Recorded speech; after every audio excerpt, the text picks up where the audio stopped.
First of all, I know it was a bad game for any of the commenters below already. You were talking about how could you praise Caitlin Clark's passing in a bad game that the Fever lost and she's got the turnovers. But I do, have to remark sometimes about just how good a passer Caitlin Clark really is, right? Like she is sick with it when it comes to passing, almost as good as anyone I've ever seen. And it was not a good game for her nor the Indiana Fever, which we'll get into in a second. But sometimes, the All-Star game was announced and she's on there and Kelsey Mitchell's on there and Aaliyah Boston made the team as well. And Clark and Reese will be teammates. And the Fever are better than they were earlier in the season, as was shown in this Aces game, even though it got away from them later. But just some of the stuff Caitlin does out on the court is eye-popping, right? Like it's awe-inspiring kind of passing. Look at this right here. She's got Aaliyah Boston on the roll. Whoop! Finds her. Aaliyah can actually catch and finish, unlike some of the other players on the team, many of the time. Most of the time, a lot of the time. Katie Lou Samuelson late in this game missed a layup. And, that's an issue for the Fever, is that small forward spot, which I'll get into more in just a second. But this was the one, too. Like, this is the highlight reel joint. I mean, look at this pass from Caitlin Clark. Behind the back. That's just saucy. She's got the tongue out after. She knew it. That's just saucy. That's as good as it gets. Caitlin Clark is up there with LeBron James, Magic Johnson, Jason Kidd, Steve Nash, John Stockton as the best passers I've ever seen, period. The best passers I've ever seen, period. She is brilliant with the basketball in her hands and in her court vision. Still, she trusts herself too much sometimes, and that leads to the turnovers, especially when a team like Las Vegas, you're going against them and they know to read that. They know to jump that.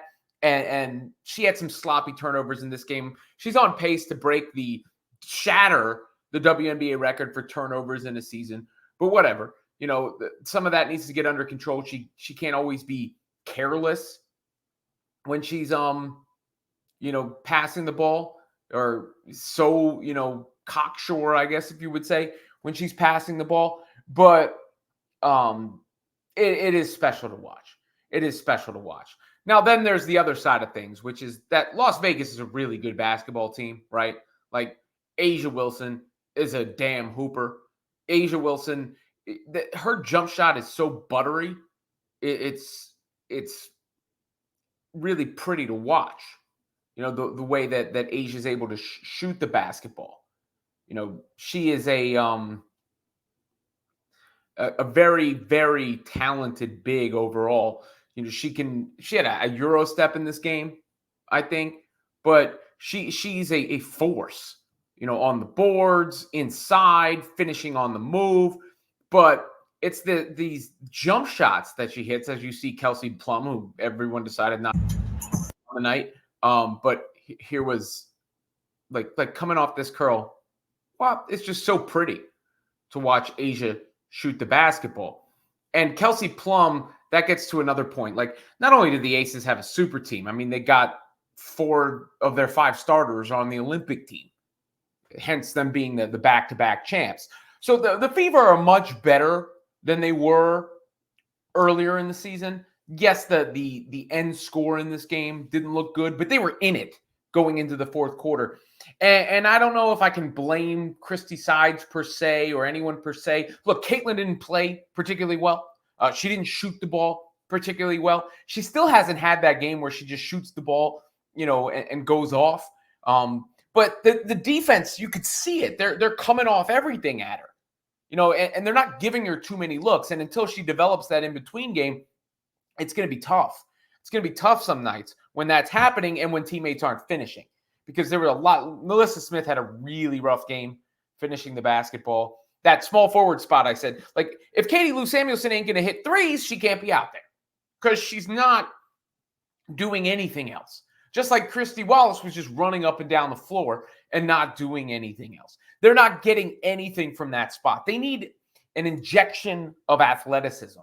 They need a 3-and-D player. They need somebody who's going to consistently knock down shots from the perimeter and also D up the opposition, because Kelsey Plum was wide open the whole damn game, right? And, there was a little nice moment between Kelsey and Caitlin at the end of the game,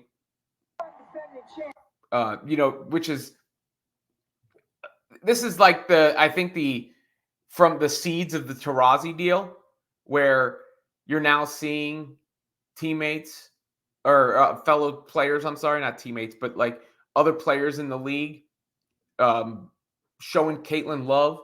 I think that was a big moment that sort of changed the tone and the tenor around everything.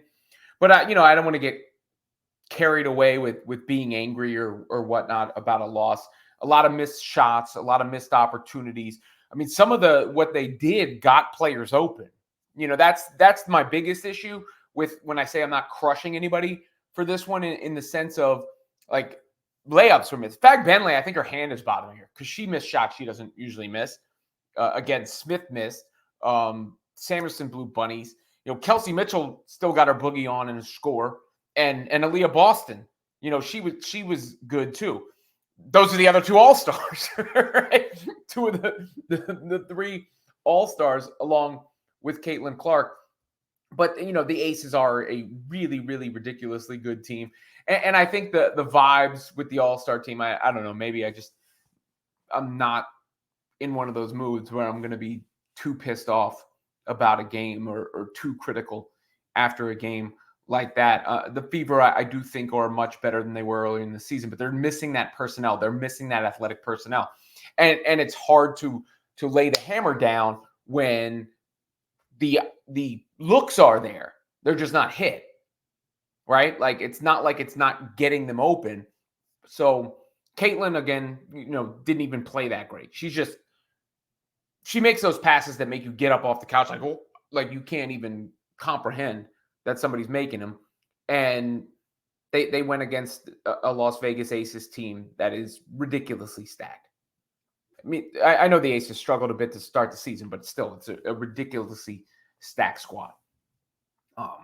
We'll see, with a few days off, how the Fever do against the Liberty. At least sides tried to change that starting lineup. I just don't think they have the answer at that spot. That's the biggest issue. I don't think the player exists on the roster who is going to fill that spot and fix things for the Fever, because that's really the one thing they're missing to take that next step and be able to compete against a team like Las Vegas.